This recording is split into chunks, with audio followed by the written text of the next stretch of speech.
I'm one of those LEGO fans who feels like the company has been overdoing it with the license themes for the past few years. For a toy where creativity is a key facet, I feel like the people who make the thing are at their best when they are exercising that key principle of originality. That being said, I'm also not impervious to seeing my favorite things get Legofied and making a soy face and being like, ooh, gimme, gimme, gimme, gimme, gimme. And one Achilles heel of mine is the Sonic the Hedgehog franchise. LEGO's actually done two Sonic things so far. One is a full set that came to us via LEGO Ideas, and the other is, back when everybody was trying to be Skylanders. Within that video game, however, they did something that was absolutely cruel. They made designs of minifigures of Sonic's friends, but those designs only exist in the digital space. With a large cast of marketable designs, it's kind of baffling that the only way you can actually get physical Sonic minifigures that isn't just Blue Guy himself is via customs or bootlegs. If you just go on Google, these things are incredibly easy to find. While I'd love to be super informative and give you a huge lore dump,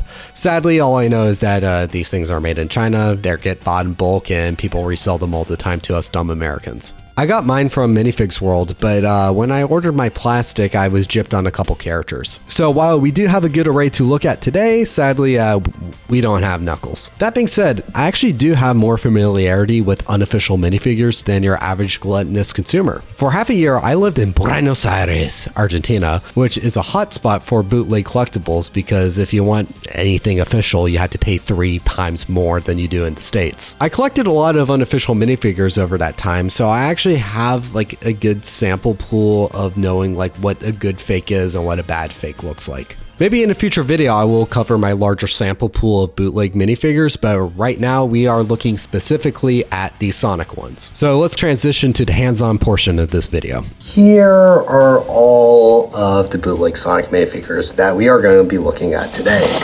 And to compare them against, here is my only official Sonic minifigure I own, the Sonic that comes with the LEGO Ideas Green Hill Zone set. The general rule of thumb with these characters is that the head sculpt is what you expected out of a minifigure version of the Sonic character. But the thing that you have to pay attention to that and kind of worry about is that some characters definitely don't have as good of paint job on their head sculpt as some other ones do. The other thing you also have to pay attention to is that to varying degrees, there's some minor inaccuracies with every single one of these figures' designs. For example, Espio's chest is actually more heart-shaped rather than this upside-down onion, and Shadow here, he doesn't actually have any of his red stripes on top of his spines. Instead, they opted out for a single dot on his forehead. A couple of the characters come with Chaos Emeralds.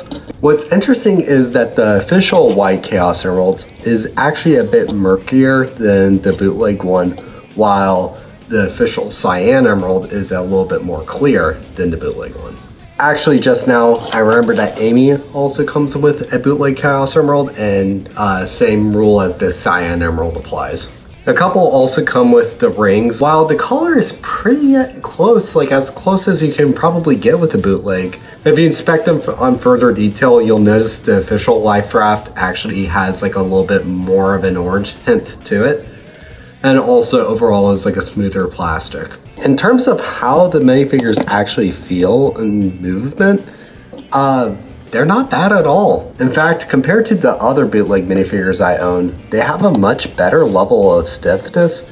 And sometimes with the bootleg minifigures, sometimes like moving the arms gets awkward. Sometimes they even pop out easy. But here, moving the arms just feels like almost the same as moving the official ones. Now, I can't really vouch for how durable the bootleg plastic is for the Sonic minifigures. Who knows, maybe they're just as strong as official LEGO, or maybe they're pretty fragile. The main problem point you typically find with the bootleg minifigures is with the hands. They don't handle stress too well, and if you put things in and out of the hands too much, they might break.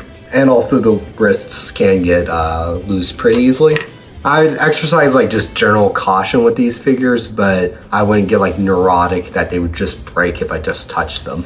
Now, comparing these characters though, some of these definitely are better made than others. I do have to say Shadow is like the biggest disappointment out of this bunch because he was the one I kind of wanted the most, but looking at how he came out in person, the head mold has like the most painting issues I feel like out of the bunch. Definitely between like how the eyes and the muzzle meets You can see the black plastic is kind of coming through with it. Also, the over detail on the fur texture on his chest, it's just like a bit too much compared to like how the official Sonic did it. It's really just only like a flat, simple circle. Here, the layering is just too much. So he's like just like so close to being exactly what I was looking for, but sadly there's a couple things that are flubbed with him that, you know, prevents me from being like, ah, yes, perfect. But then you got like someone's like tails though that are completely so botched and you realize, oh wait, Shadow wasn't exactly that bad. Like as you see, Tails doesn't really have his bangs here. His shoes are like some design I've never seen before, and also it's kind of hard to make out that he even has two tails on the back of him. And so when you're looking for these bootleg Sonic minifigures, they're not made equally.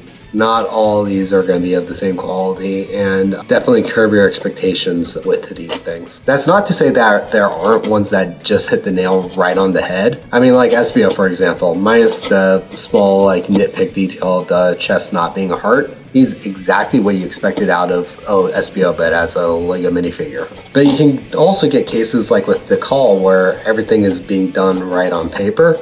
However, in execution, there's just something kind of oddly uncanny about it. Also, in my case with my Tikal figure, the white on the eye doesn't extend quite far enough and the pupils kind of overlapping.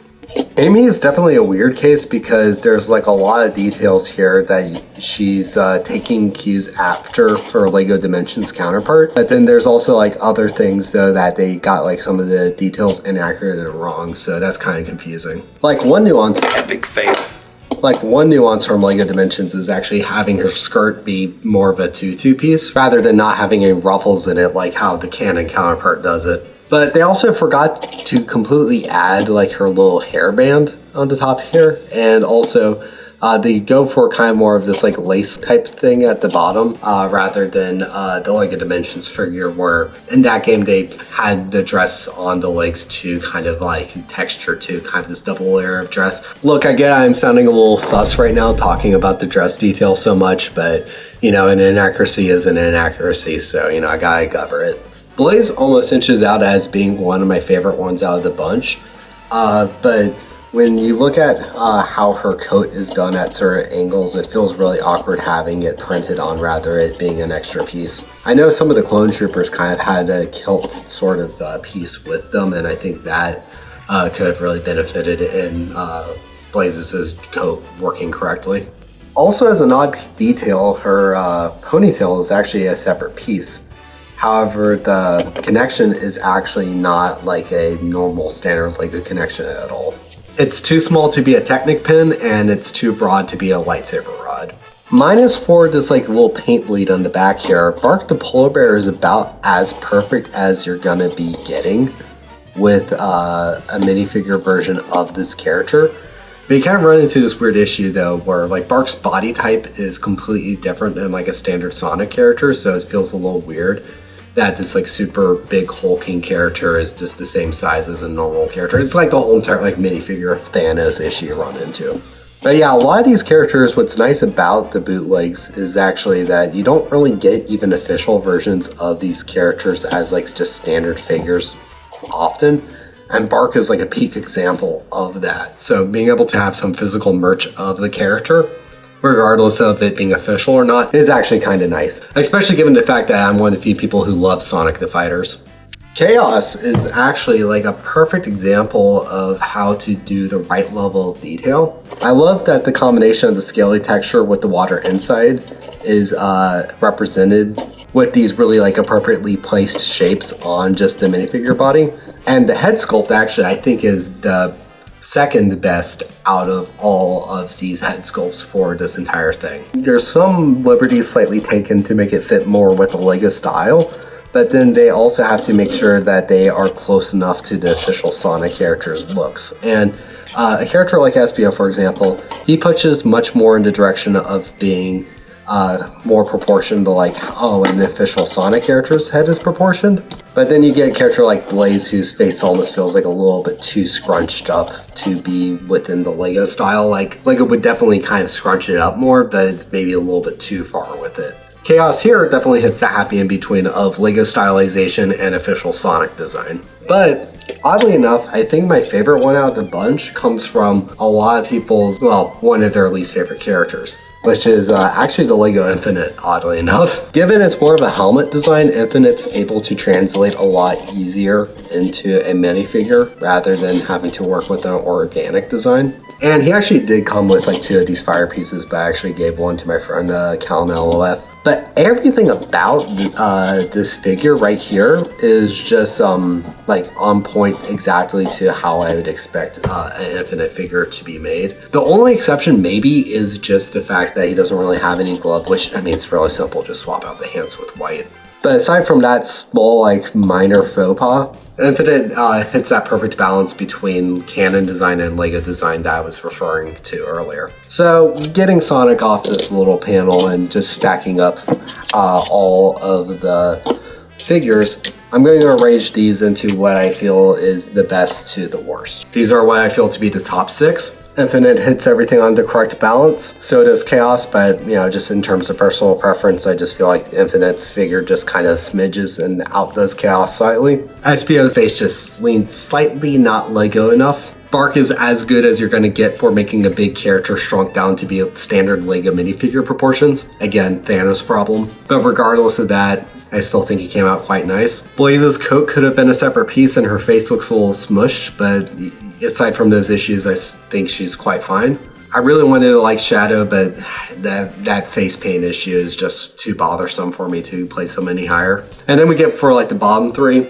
I feel like Amy just feels awkward and feels really, really barren on the head without her red band. Tikal just feels uncanny to me, and Tails just, man, what did they do to you, buddy? In conclusion, this is really your only option for Sonic minifigures, but that only option isn't a terrible one. It could be much worse. While there are a couple duds here, the only one that feels like absolutely atrocious and you should completely avoid buying is Tails. It's kind of odd that there's a trend that if the character is more obscure to the franchise, not a consistent mainstay to the series, the minifigure ended up looking better, which might actually be great news for some of you fans because, you know, there is actually a large fan base for a lot of these deeper cuts.